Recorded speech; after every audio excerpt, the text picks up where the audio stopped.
as a poet, there's many reasons why we write poetry, and one of them is to be a storyteller. Or the term griot is just kind of popped up into my experience lately. So this poem is kind of my first attempt at telling a story, not my story. So several years ago, I was working as a flight attendant, and it was right when a lot of soldiers were getting deployed. A lot of people were, on the plane going out. And Atlanta is a big hub for that. It's like a meeting point where people go from here over to the war. So there was a gentleman on the aircraft, and he gave me, off of his uniform, he gave me his flag. And it was really like, wow, because he wasn't sure if he was coming home. And I kept it. Don't know what happened to him, but I just prayed over this flag. I just prayed over it. And recently, I took it out and I said, let me write a poem using the energy of this flag, what it means, or where this guy could be, or just a story. I made up a story. And it's called America's Orphan.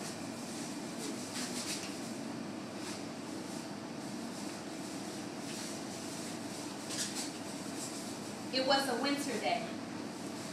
I waved goodbye to my family, off to be basically trained to banish my own hopes and dreams along with my sanity. I guess it does take a hint of crazy to kill at will, on command, on demand, but no reality shows here. This is life and death, and the scales keep getting tipped in the wrong directions. How many more people have to die for this allegiance to this backwards flag strapped to my arm?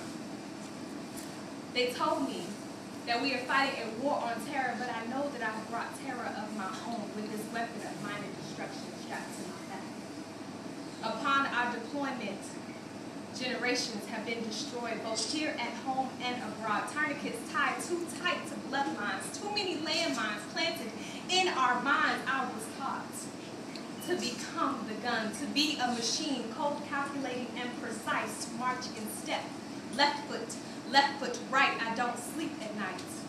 When I eat, I take 2 bites. Gotta get back to the fight for justice, truth, and rights. Lady Liberty, my only wife, I'll die for you. Can't hardly wait to see your face again. God willing, I'll have all my limbs. I wish to hold you again. And if I ever get a chance to look you in the eyes, I will apologize 1,000 times and kiss the very ground that you stand upon.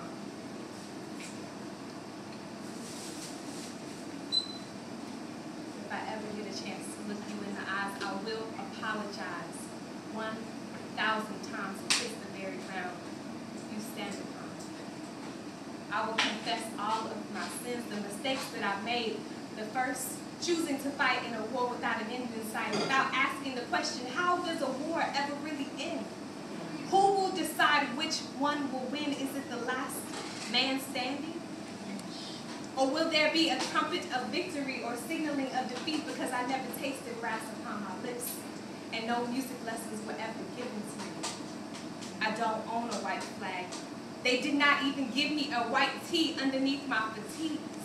The only white I see are the sheets covering thousands of my brothers and sisters flying home in the bellies of airplanes, precious cargo, returning to America only to be buried. But I guess I am the lucky one because I returned to you in one piece with 2 eyes, 2 ears, 4 limbs, and 3/5 of my sanity. It was a winter day.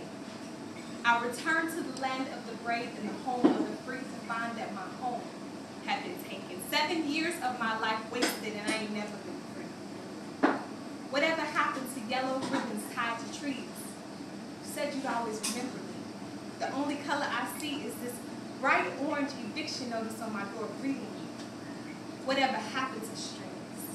Tied to pinky fingers, you swore that if I did all that I was told, there would be a reward at the end of this long, dark, cold, lonely tunnel. Do you know what I've done? But no pots of gold or rainbows ever form from any storm that I've witnessed.